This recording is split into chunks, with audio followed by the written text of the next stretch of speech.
As a student of life, I believe intelligence manifests itself not through expression or formality, but through observation and genuine curiosity. Observing nature is always an awe-inspiring spiritual experience for me. I could sit and watch waves crash for hours.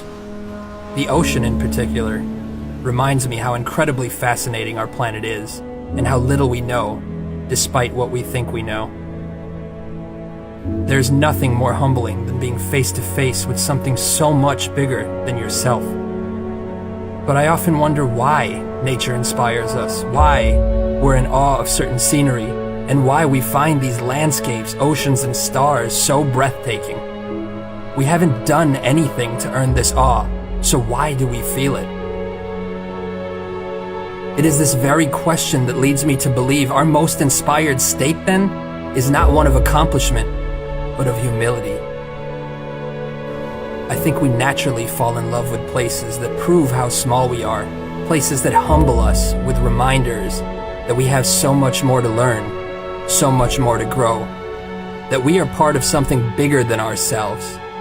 Our significance lies in such potential, in that quiet recognition of the stardust in our bones and the oceans in our minds, knowing that a new sunrise paints our skies every day of our lives. And by virtue of just being, by existing, nature gives us a free front row seat. It's like we've won the evolutionary lottery. That's why I find it perplexing that we live such misdirected, consumed lives.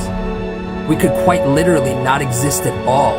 We could be nothing. We could be incapable of perceiving any of this. All of us are always just one unexpected phone call, one diagnosis, one broken heart, one newfound love, and one moment away from being completely different people with completely different priorities. Indeed, how frail we are, and yet how blessed we are. You see, those seemingly insignificant moments spent with nature remind you of what's important. They remind you that all we really have is our consciousness and each other. After all, what is life without either? I would say then that it matters little what we've achieved if those achievements are not also in service of others.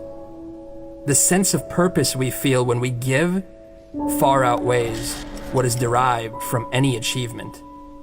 And unlike a trophy which fades into darkness, giving has a glory that lasts a lifetime.